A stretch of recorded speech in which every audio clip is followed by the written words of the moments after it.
कलाम खुदा में से जो आज का मौजू है, टॉपिक है, वो इज्तिमाई दुआ और रूहानी बेदारी। आज हम इस बात को सीखेंगे कलाम खुदा में से कि इज्तिमाई दुआ रूहानी बेदारी का वसीला बनती है, हमारी आंखें खोल देती है।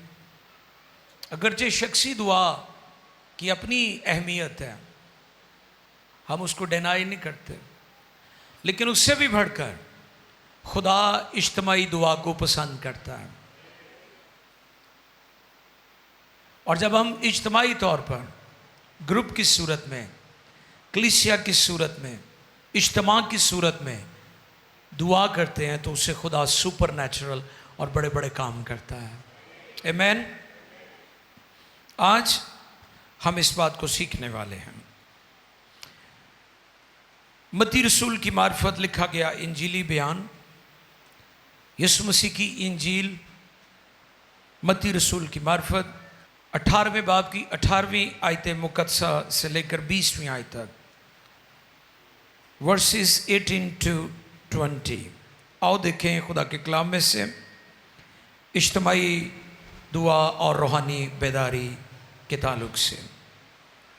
खुदा के कलाम मुकद्दस में यूं रकम है, मैं तुमसे सच कहता हूँ कि जो कुछ तुम ज़मीन पर बांधोगे, मैं तुमसे सच कहता हूँ कि जो कुछ तुम ज़मीन पर बांधोगे वो आसमान पर बंधेगा, वो आसमान पर बंधेगा, और जो कुछ तुम ज़मीन पर खोलोगे, और जो कुछ तुम ज़मीन पर खोलोगे वो आसमान पर खुलेगा, वो आसमान पर खुलेगा। फिर मैं तुमसे कहता हूँ, जी, फिर मैं तुमसे कहता हूँ कि अगर तुम में से दो शख्स जमीन पर किसी बात के लिए जिसे वो चाहते हो इत्तेफाक करें, क्या करें? इत्तेफाक करें तो वो मेरे बाप की तरफ से जो आसमान पर है उनके लिए हो जाएगी।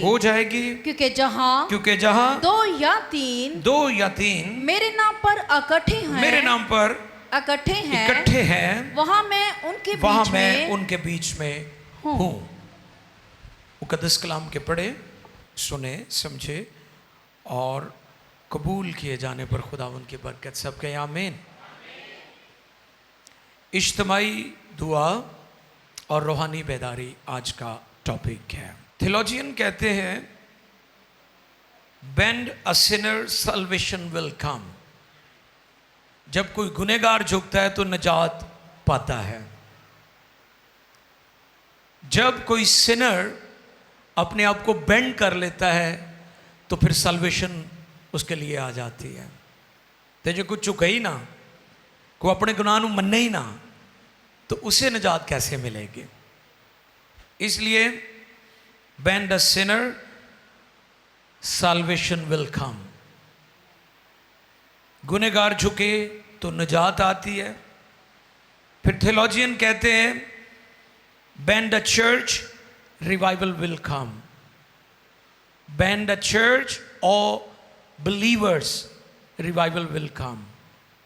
कि जब कलीसिया झुकेगी, ईमानदार झुकेंगे, तो फिर रूहानी बेदारी आएगी। हालेलुया। ते जे झुकना ही नहीं ते बेदारी कित्थों आनी? ते बेदारी उन्हां कलीसियावां च जड़ियां झुकन वालियां कलीसियावां ने, जड़ियां दुआ रोजे च ठहरन वालियां कलीसियावां ने, उन्हां च बेदारी अज भी हैगी है और आ भी रही है। और वो बड़ी बड़ी बेदारी को एक्सपीरियंस करेंगे, ग्रेट रिवाइवल को एक्सपीरियंस करेंगे झुकने वाले लोग। दुनिया और उसके हालात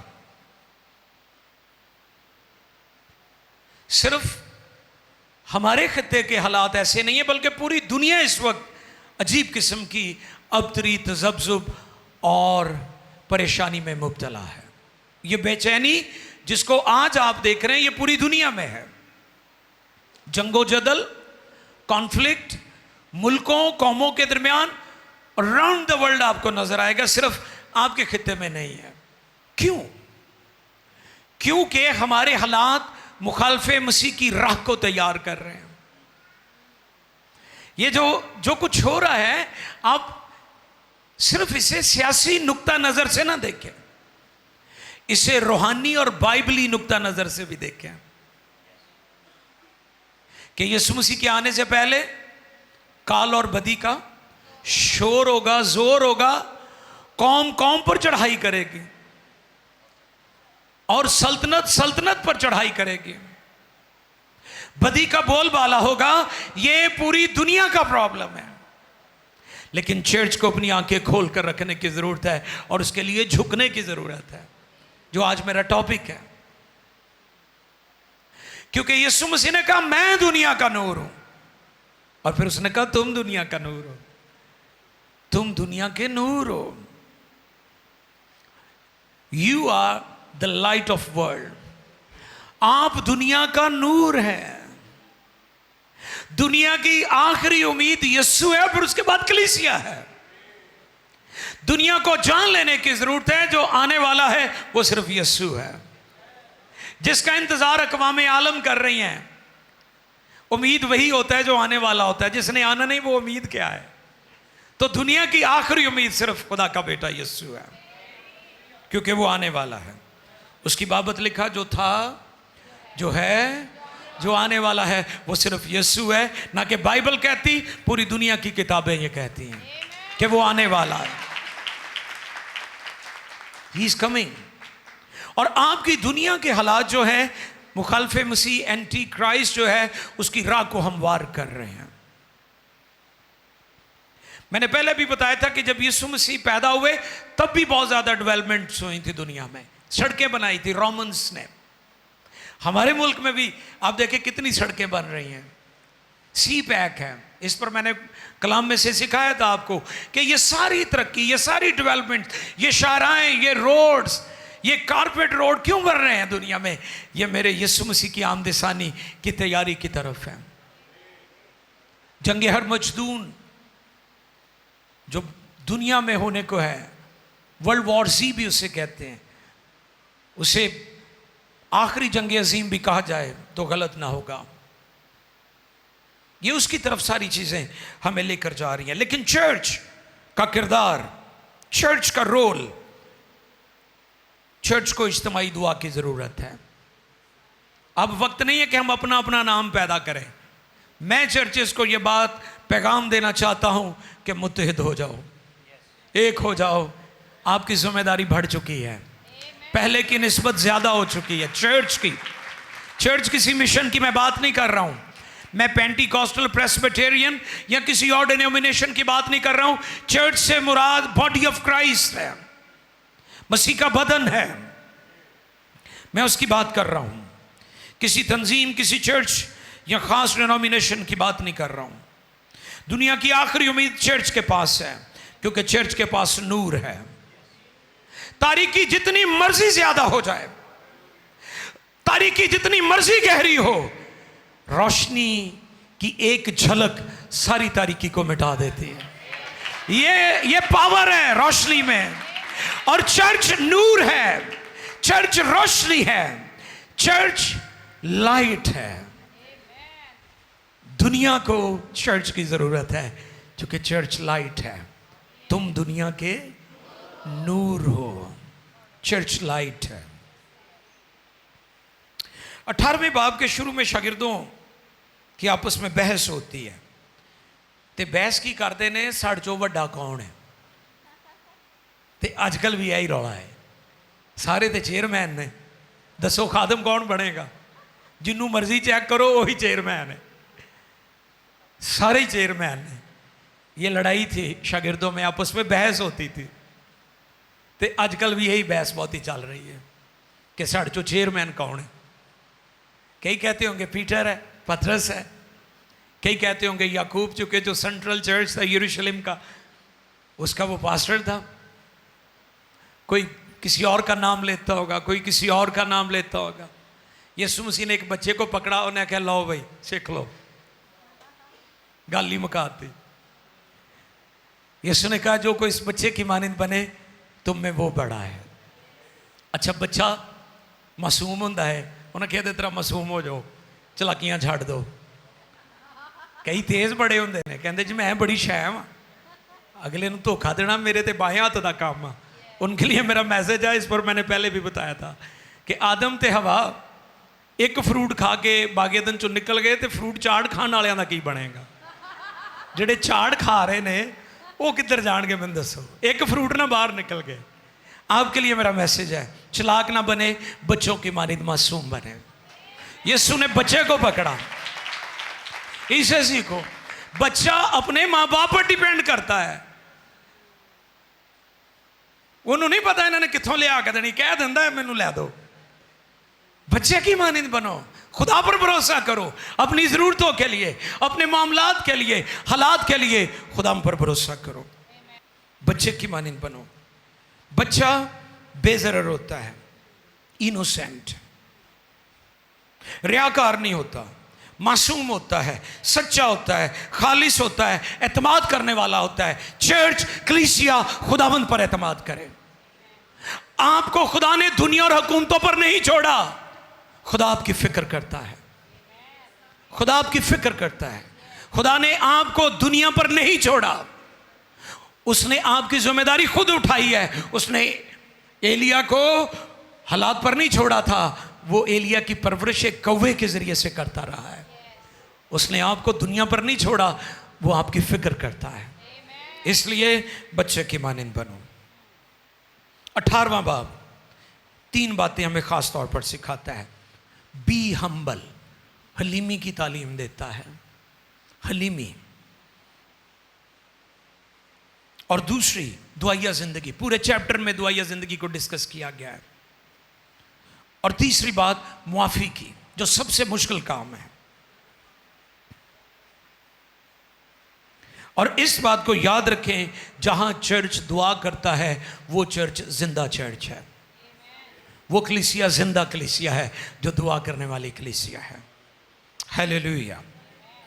वो कलीसिया जो दुआ करने वाली है वो जिंदा कलीसिया। 18वीं आयत पढ़ें जी, 18वीं आयत को पढ़ेंगे जी। देखें जो पैसेज हमने तिलावत किया उसमें 18वीं आयत, मैं तुमसे सच कहता हूं कि जो कुछ तुम जमीन पर बांधोगे, कि जो कुछ तुम जमीन पर बांधोगे वो आसमान पर बंधेगा। वाह, जो कुछ तुम जमीन पर बांधोगे वो आसमान पर बंधेगा। और जो कुछ तुम जमीन पर खोलोगे वो आसमान पर खुलेगा। वो आसमान पर खुलेगा। लिमिट ही मुक गई। तो उसने कहते ना भी ए चीज चाहिए है, उन्हें तुहानू जमीन के आसमान का इख्तियार दे दिता है। नो लिमिट्स, हद्दां ही मुक गई। हुण सुनाओ फिर अगली किहड़ी गल है ना। असी तो छोटिया छोटिया गल्लां उलझ के रह गए हाँ। उसने ईमानदारों को, कलीसिया को दुआ में ऐसा इख्तियार दे दिया, दुआ का ऐसा फार्मूला बता दिया है कि आपकी दुआ, आपका ईमान सच्चाई से की जाने वाली दुआ की लिमिट्स ही नहीं है। जमीन दियां भी हद्दां क्रॉस हो गई तो आसमान दियां भी हद्दां क्रॉस हो गई। ये आपकी दुआ का लेवल है। लेकिन दुआ करने वाले लोग चाहिए हमें, और कौन से? जो मिलकर दुआ करते हैं। कैसे दुआ करते हैं? मिलकर दुआ करते हैं। 2 शख्स मुत्तफिक हों, ये हम बाद में देखेंगे। 19वीं आयत का मुकाशफा जो है, मार्टिन लूथर कहते हैं सुबह से देर तक मुझे काम करना है, मगर दिन के पहले 3 घंटे मुझे दुआ करना है। किसकी ये स्टेटमेंट है? Martin Luther. आप जानते हैं इनकलाबी शख्सियत है, वो एक रेवोल्यूशनरी पर्सनैलिटी, हस्ती हैं वो, इनकलाबी शख्सियत। वो कहते हैं सुबह से देर तक मुझे काम करना है, मगर दिन के पहले 3 घंटे मुझे दुआ करना है। जैसे मैंने अब्राहम लिंकन के बारे में बताया था, उसने कहा कि अगर मुझे 8 घंटे मिले दरख्त काटने के लिए तो मैं क्या करूँगा? हाँ, 6 घंटे में अपना कुल्हाड़ा तेज करूंगा और 2 घंटे में मैं दरख्त को काट लूंगा। यही फार्मूला इन मुकद्दसीन का था, इन अजीम हस्तियों का था। वो कहते हैं मुझे सुबह से देर तक काम करना है, लेकिन पहले 3 घंटे मुझे दुआ करना है। जे तुहाडे 3 घंटे दुआ च तुसी ला ले तो अगले काम आपे ही ठीक हो जाने ने। ये चर्च को समझने की जरूरत है। जब आपकी दुआया जिंदगी ऐसी हो गई, ये नहीं कि पहले मैनू काम कर लैन दो फिर मैं दुआ करांगा। अच्छा कई कहणगे दुआ ही ना करया कर, कोई काम भी करया कर। आसू भाई, शर्जील भाई, कई मावां कहणगियां वे दुआ ही ना करया कर, काम भी करया कर। उस मां नूं मेरा मैसेज है कि दुआ करके काम करिए तो काम आसान हो जाते हैं।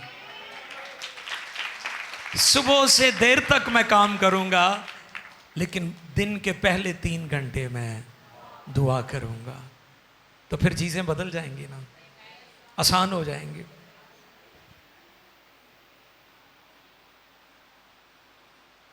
दुआ ही हमारा काम है। बोले मेरे साथ,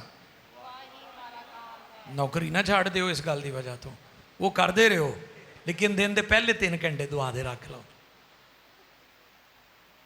मुड़ के तुसी कहो, चूंकि आजकल मेरी हर स्टेटमेंट तो लोग सनद बना लेंगे हैं। मैं अक्सर सुनता हूँ, कई चीज़ें मैं चलते चलते कह जाता हूँ तो लोग उसको भी लेके चला देते हैं। मैं कहना, ओ माय गॉडनेस, ये भी चल गई है गल। तो इसलिए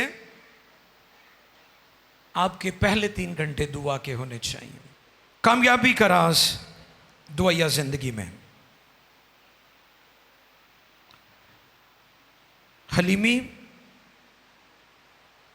और इत्तेफाक, यूनिटी, जहां भी 2 या 3। अब हम इन बातों को सीखेंगे। ये क्या फिलॉसफी है, ये कौन सा फलसफा खुदा ने बयान किया है? 2 या 3। इत्तेफाक के लिए यूनानी लफ्ज़ म्यूज़िक की टर्म में यूज़ हुआ है। जो म्यूज़िक है ना, कई दफ़ा भाई अगर तबला सुर कर रहे हैं, अक्सर आपने ये बातों में देखा है, तो थले बैठे जड़े बसुरे ने ना, जेन दे बसुरे, कह है कि टुक टुक लगा है। ये उनके लिए बात है मेरी। जहाँ भी 2 या 3, यीशु मसीह ने ये जो बात की है, यूनानी सेंस में ये म्यूजिक वर्ड की बात है, जो म्यूजिक की लैंग्वेज है, ये उसकी बात है। जहां 2 या 3, ये इस सेंस में बात की है कि जब तबले का और हारमोनियम का सुर मिल जाएगा, और फिर गाने वाले का भी सुर मिलना चाहिए, है इन अ वन कोड, कि वो एक, ये जो अकॉर्डियन है ना, अकॉर्डियन यानी एक सुर हो जाना, एक कॉर्ड में, तबले वाला भी, कीबोर्ड वाला भी, और हारमोनियम वाला भी, और गाने वाला भी, और गिटार वाला भी, एक कॉर्ड हो जाए तो फिर खुदा की हुजूरी ठहरती है। ये दुआ भी ऐसे ही है। कई बार ये होता है कि असी दुआ मिल के कर रहे होंने हैं, तो नाल दे बंदे लिए, जोड़ा नाल बैठा होंदा है, ਉਹਦੇ ਲਈ साढ़े दिल च भांबड़ बलंदे होंदे ने। इवें दियां भी दुआवां ने लोकां दियां। हम क्या करते हैं, हम दुआ कर रहे होते हैं, तो नाल दा बंदा जोड़ा बैठा है, ਉਹਦੇ ਲਈ दिल च नफरत दे भांबड़ जलंदे होंदे ने। वो ये किवें दी दुआ है? एक होना, अकॉर्ड, एक कॉर्ड हो जाना, एक सुर हो जाना, एक आवाज हो जाना। लिखा, जब गाने और बजाने वाले मिल गए तो खुदावंद का अबर खैमा इज्तिमा पर ठहर गया। आपको पता हुजूरी क्यों नहीं ठहरती? क्योंकि हम जमा होते हैं, मुत्तफिक नहीं होते। लोग जमा होते हैं, मुत्तफिक नहीं होते हैं, दिल नाल नहीं होता। ये बात की है खुदावंद ने यहां पर। इसलिए इज्तिमाई दुआओं में मुत्तफिक होना बहुत ज़रूरी है। हम आकड़बाज हैं, हम रियाकार हैं, हम लालच से भरे हुए हैं, तो फिर भी दुआवां मंगी जा रहे, तो जवाब कोई भी नहीं। उसकी यही वजह है। सिम्फनी, म्यूजिक वर्ड, हारमोनी, एक दूसरे से जुड़े हुए, सजीने की तरह एक नोट पर सब जुड़े हुए। जब हम एक हो जाते हैं, आपको पता है बॉडी की भी मिसाल दी है रसूलों ने। खतूत में बदन का जिक्र किया है बार बार। किसका? ये बदन का जिक्र क्यों किया है? ਤੁਸੀਂ ਇਹ ਵੇਖੋ ਨਾ ਕਿ ਖਾਰਿਸ਼ ਤੁਹਾਡੇ ਇੱਥੇ ਹੁੰਦੀ ਆ ਗਿੱਟੇ ਦੇ ਲਾਗੇ ਤੇ ਉਂਗਲੀ ਉੱਤੋਂ ਥੱਲੇ ਆਉਂਦੀ ਆ। ਉਂਗਲੀ ਨੇ ਤੇ ਇਹ ਨਹੀਂ ਕਦੀ ਆਖਿਆ ਮੈਂ ਤੇ ਉੱਤੇ ਹੁੰਨੀ ਆ, मैं थले क्यों आवा है, पैर आप ही कर लवे। नो, उसे पता है हम एक बदन है। जब हम एक बदन हो जाएंगे तो हमारी बात भी एक होगी, हमारी फिक्र भी एक होगी, हमारे दिल भी एक होंगे। ये नहीं कि दुआ करी जा रहे हैं नाल भी फिरन नए हाँ ते दिल च भांबड़ भलन दे ने जड़ा वड्डन वाले। बॉडी की बात की है, वन बॉडी। दुआ में एक होना बहुत ज़रूरी है।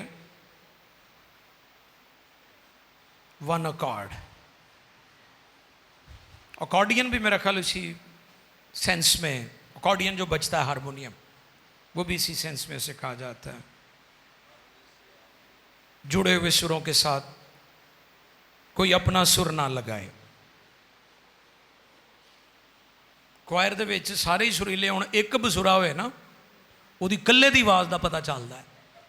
ਮੈਂ ਘੱਟ ਗਾਣਾ ਚੁੱਕੇ ਮੈਂ ਐਡਾ ਸੁਰੀਲਾ ਨਹੀਂ ਹੈ, ਮੈਂ ਕਾਹਨੂੰ ਇਹਨਾਂ ਨੂੰ ਮੁਸੀਬਤ 'ਚ ਪਾਵਾਂ ਜਾਂ ਸ਼ਰਜੀਲ ਸਾਹਿਬ ਨੂੰ। ਤੇ ਕਈਆਂ ਨੂੰ ਮੈਂ ਵੇਖਿਆ ਉਹ ਜੁੜੇ ਹੀ ਰਹਿੰਦੇ ਨੇ ਵਿੱਚ, ਤੇ ਮੈਂ ਤੇ ਹੱਥ ਹੀ ਜੋੜਦਾ ਉਹਨਾਂ ਅੱਗੇ ਵੀ ਯਾਰ ਤੁਸੀਂ ਚੁੱਪ ਹੀ ਰਹੋ, ਉਹਨਾਂ ਨੂੰ ਕਰਨ ਦਿਓ, ਉਹਨਾਂ ਦਾ ਕੰਮ ਹੈ। ਤੇ ਕਈ ਮੈਂ ਆਪਣੇ ਦੋਸਤ ਪਾਦਰੀ ਸਾਹਿਬਾਨ ਨੂੰ ਵੀ ਵੇਖਿਆ ਚੰਗੀ ਭਲੀ ਪ੍ਰਸਤੁਤੀ ਤੋਂ ਬਾਅਦ ਆਪ ਕੋਰਸ ਸ਼ੁਰੂ ਕਰ ਲੈਂਦੇ ਨੇ। ਇਹ ਕਿੱਡੀ ਗਲਤ ਗੱਲ ਹੈ।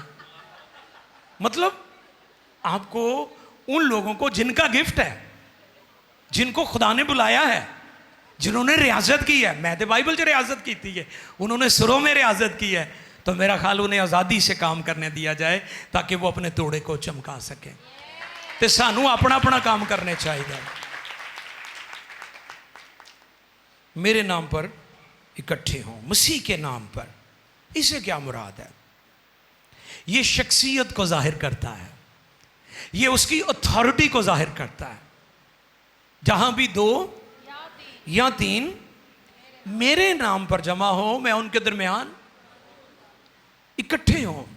यूनिटी की बात है, इज्तिमा की बात है, इत्तेहाद की बात है, मिलकर दुआ करने की बात है। कलीसियाई यूनिटी की आज बड़ी ज़रूरत है। मेरे नाम पर इकट्ठे हों, यीशु के नाम के इख्तियार की तरफ इशारा है, शख्स को जाहिर करता है। अक्सर तुसी कहते नहीं, आपको कोई आकर ये कहना जी वो मनन नहीं दिया, तो तुसी फौरन कहते हो उन्होंने जा मेरा जाके ना लै है। आप क्यों कहते हैं ये? क्योंकि आपकी शख्सियत बाअसर है। अगर तुसी खुदा दे ज़ूर चाहते हो ना तुहाड़ियां दुआवां पहुँचण, तो इक्को ही ना है, इक्को ही पासवर्ड है और यीशु नाम है। हालेलुया। उसके नाम में कुदरत है, उसकी ज़ात, उसकी हस्ती के नाम में कुदरत पाई जाती है कि जब हम खुदा बाप से कुछ मांगते हैं तो उसके नाम से हमें मिल जाता है। इसलिए मैं बार बार जोर देता हूं कि दुआ का पासवर्ड, आसमान को खोलने का पासवर्ड कोई और नाम या कोई और हस्ती नहीं है, एक ही हस्ती है और उस हस्ती का नाम यीशु मसीह है, खुदा का बेटा। कलमा खुदा नाम पहचान है, किरदार है, ताल्लुक या रिलेशन है। और इससे मुराद ये भी है कि वो शख्स जिसने अपनी ज़िंदगी यीशु में गुजारी है वो उसके नाम में दुआ करे। ये नहीं कि ताड़ा किरदार कुछ और है तो मुँह से यीशु यीशु कह दे हो। कई लोगों को मैंने देखा है बड़ा करोड़ के कहते जीसस का शुक्र है, थैंक यू जीसस, बड़े करोड़ करोड़ कहते, तो जीसस ना दूर दूर तक कोई ताल्लुक ही नहीं हैगा। भाई आप जब उसके नाम से कुछ मांगते हैं तो फिर आपका ताल्लुक भी उसके साथ होना चाहिए। इससे ये भी मुराद है, यानी इससे मुराद है कि उसके नाम का मुकाशफा उसे मिल गया है और वो यीशु में ज़िंदगी बसर कर रहा है। और फिर जब हम इकट्ठे मिलकर दुआ करेंगे तो खुदा मुल्क को भी बरकत देगा और दुनिया को भी बरकत देगा। पाकिस्तान को भी खुदा बरकत देगा, अक़वाम आलम को भी खुदा बरकत देगा। चार्ल्स फिनी बहुत बड़ा रिवाइवलिस्ट है, मुझे उसके शहर में जाने का मौका मिला है, शायद आसिफ भाई आप गए कि नहीं। चार्ल्स माउंट, अमेरिका मैसेच्यूसेट्स में एक जगह का नाम है, वो वहाँ का रहने वाला था चार्ल्स फिनी। और मुझे वहाँ उसके होम टाउन में इंजील सुनाने का मौका मिला है। और चार्ल्स फिनी बहुत बड़ा रिवाइव, और वो वकील था। वकील, कैसी गल है कि वकील भी है तो खुदा दा बंदा भी है। हाँ जी, वो वकील था पेशे के लिहाज से, और वो दुआ कर रहा था। स्ट्रॉन्ग खुदा की इनॉइंटिंग हजूरी उसके ऊपर आ रही थी। रुल्क उसकी एक लहर, दूसरी लहर, तीसरी लहर, वो चिल्ला उठा, उन्होंने कहा खुदावन मैं किते ब्लास्ट ही ना हो जावा, इन्नी इनॉइंटिंग मेरे उत्ते आ रही है, इतनी स्ट्रॉन्ग इनॉइंटिंग मेरे ऊपर आ रही है। और फिर उसके वसीला से बड़ी रिवाइवल आई थी। तो जहाँ जहाँ भी दुआ करने वाले लोग हैं, उनके वसीला से खुदा ने सुपर नेचुरल और बड़े बड़े काम किए हैं। दुआ एक पावर है। आपके पास स्पिरिचुअल अथॉरिटी और स्पिरिचुअल वेपन है, रूहानी हथियार है। जैसे आजकल आप देख रहे हैं ना, टेक्नोलॉजी, जो जंगी टेक्नोलॉजी है, जो हुकूमतों और दुनिया के पास, फौजों के पास, वो आपको पता है डिजिटल तरीके से चीज़ों को टारगेट करते हैं, कि जो उन्होंने टारगेट सेट किया होता है, वो मिसाइल है, वो ड्रोन है, आपको पता उसी जगह पर जाकर लगता है। तो दुआ भी आपके पास रूहानी हथियार है, ये टारगेट पर जाकर काम करती है। हालेलुया। खुदा ने रूहानी तौर पर आपको स्पिरिचुअल वेपन्स दिए हैं, रूहानी हथियार आपको दिए हैं, ताकि आप रूहानी आलम में तारीकी की कुव्वतों के खिलाफ, इब्लीस के खिलाफ, बदरुओं के खिलाफ, नशे के खिलाफ, खौफ के खिलाफ, दहशतगर्दी के खिलाफ आप दुआ करें, तो आपकी दुआ ठीक जगह पर जाकर काम करेगी। ये बहुत ज़रूरी है कि हम दुआ में अपना टारगेट जो है उसको सेट करें। इज्तिमाई दुआ के वसीला से पतरस को रिहाई मिली। हालेलुया। कलीसिया क्या कर रही थी? क्या लिखा है? पतरस जेल में था और कलीसिया उसके लिए, तो फरिश्ता भी आ गया फिर। हालेलुया। इज्तिमाई दुआ दे नाल फरिश्ते भी आ जाते ने। कलीसिया दुआ कर रही थी, मिलकर दुआ कर रही थी, इज्तिमाई दुआ कर रही थी। हमारे दिलों का एक होना, हमारा इज्तिमा होना, हमारा सुर में एक होना, हमारा रूहानी तौर पर एक होना, हमारे दिलों का एक दूसरे के साथ जुड़ना, जब ये लेवल आ जाता है दुआओं में और कलीसिया और ईमानदारों में, तो फरिश्ते भी ऊपर से आ जाते हैं और जेलों के दरवाजे भी खुल जाते हैं। आमीन।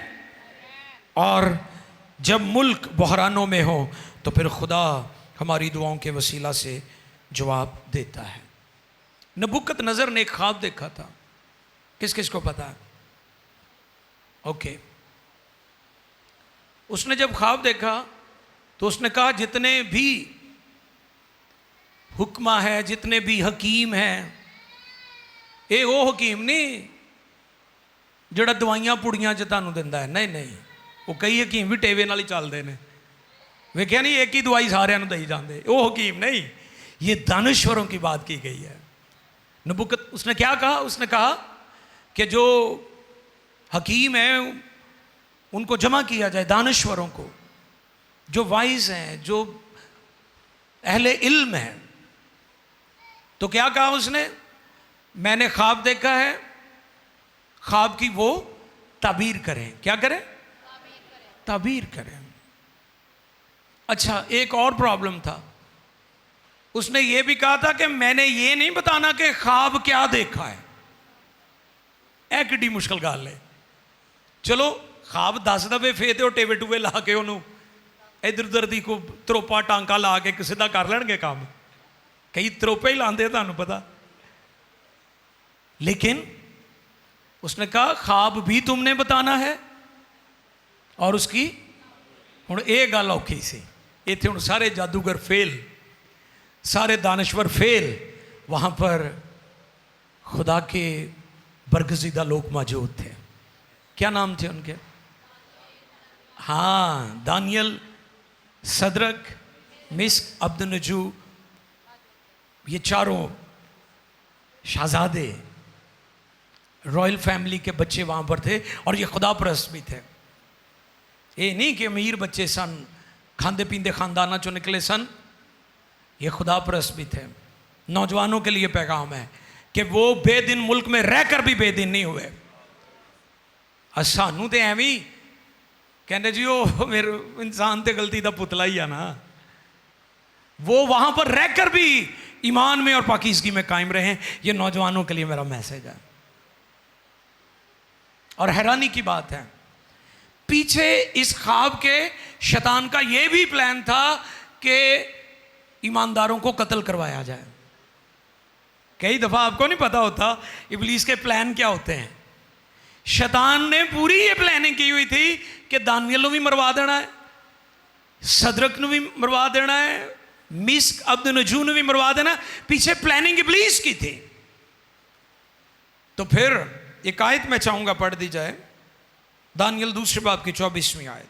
दानियल दूसरे बाब की 24वीं आयत। बस दानियल अरोक के पास गया। हाँ जी, दानियल किसके पास गया, दोबारा बोले। अरयोग के पास गया। अरयोग के पास गया, जो बादशाह की तरफ से, जो बादशाह की तरफ से बाबल के हकीमों के, बाबल के हकीमों के कत्ल पर मुकर्रर हुआ था। कत्ल पर, यानी बादशाह ने कहा जो ख्वाब की ताबीर बताएगा वो बच जाएगा, जो नहीं बताएगा वो कत्ल कर दिया जाएगा। तो इसमें दानियल भी शामिल था, सदरक मिस्क अब्दुन्नजू भी शामिल था।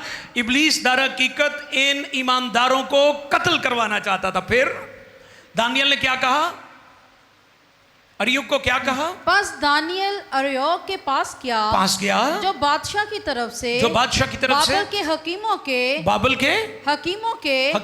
कत्ल पर मुकर्रर हुआ था। और उसने यूं कहा कि बाबल के हकीमों को हलाक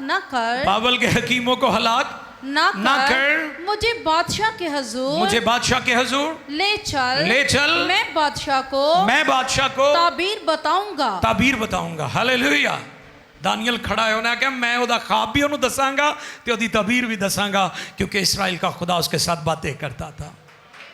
ये है रूहानी मियार कि जहां हम लोग ऐलान कर दें कि इनका कत्ल कर दिया जाए, वहां मुकद्दसीन खड़े हो जाते हैं। तो दानियल की तरह हमें भी अपने मुल्क के लिए खड़ा होना है कि खुदा में ये जंग मौकूफ हो जाए, मासूम लोगों का कत्ल ना हो, इनोसेंट मासूम शहरियों की जाने ना जाएं। और फिर दानियल इस बात के लिए खड़ा हुआ क्योंकि खुदा ने सारा भेद दानियल को बता दिया था। क्या किया था? दानियल को ये सारा भेद बता दिया था। और फिर अब उसने अपने तीनों साथियों को लिया है। दानियल ने अपने बाकी साथियों को भी लिया है और वो दुआ में ठहरे हैं। इज्तिमाई दुआ टॉपिक क्या था आज हमारा? इज्तिमाई दुआ और रूहानी बेदारी, स्पिरिचुअल रिवाइवल, दुआया इज्तिमा में। तो फिर वो दुआ में ठहरे हैं। फिर खुदा ने ये भेद रिवील किया है, ये मुकाशफा, ये मिस्ट्री, ख्वाब भी बता दिया, ताबीर भी बता दी। और फिर खुदा ने दानियल को अपलिफ्ट किया। और जब दानियल को खुदा ने उठाया तो उसने अपने इन तीनों साथियों को भी जेल से बाहर निकलवाया और वो वहाँ पर नास में आला बन गया, वहाँ पर कैदी था, फिर वहाँ का हुक्मरान बन गया। हालात बदल गए। इज्तिमाई दुआ हालात बदल देती है। इज्तिमाई दुआ मुल्कों और कौमों में तब्दीली ले आती है। आओ झुकें। चर्च को जानने की ज़रूरत है। जब मैं चर्च की बात करता हूं तो मैं बॉडी ऑफ क्राइस्ट की बात करता हूं। चर्च से मुराद कोई बिल्डिंग नहीं है जिस पर बड़ी सी सलीब लगी है, नहीं, मैं उसकी बात नहीं कर रहा हूं। वो गैदरिंग प्लेस है, वो जमा होने की बिल्डिंग है। हम उसका चर्च हैं, हम कलीसिया हैं। आओ घुटनों के बल हो जाएं और आज उसके खुदावन कलीसिया के अंदर इज्तिमाई दुआ की बेदारी आए, दुआया फेस्टिवल्स हों। और दुआ करें कि खुदावन दुआया फेस्टिवल्स हों। हमने बड़े प्रेयर फेस्टिवल किए हैं, हमने बहुत सारे गुड न्यूज फेस्टिवल किए, लेकिन आज दुआ के लिए इज्तिमा करने की जरूरत है। कलीसिया मुत्तफिक हो जाए, दुआया इज्तिमा हो, दुआया इज्तिमा। इज्तिमाई दुआ की बेदारी के लिए मिलकर हम आओ खुदा के हुजूर आवाज़ें बुलंद करें। साबारा का दाला रज़े ब्रोको दुरु इंदिले रे शेबरा का दाला रज़ाबारा। चंद लम्हों के लिए दुआ करें आप। रबा का दोलो रोज़े ब्रेके दिले रे ओ रे बेके दिले रे शेबरा का दाला रा। हमारे दिलों को एक कर दे, हमारे दिलों को एक कर दे, हमारी सोचों को एक कर दे। कलीसिया में यूनिटी आ जाए, कलीसिया मुत्तफिक हो जाए, कलीसिया में इत्तेफाक आ जाए, कलीसिया में इत्तेहाद आ जाए। अपना अपना नाम नहीं, खुदा का नाम ऊंचा करो। अपना नहीं, यीशु का नाम ऊंचा करो। उसके नाम की बुलंदी के लिए, उसके नाम को ऊंचा करने के लिए एक हो जाओ।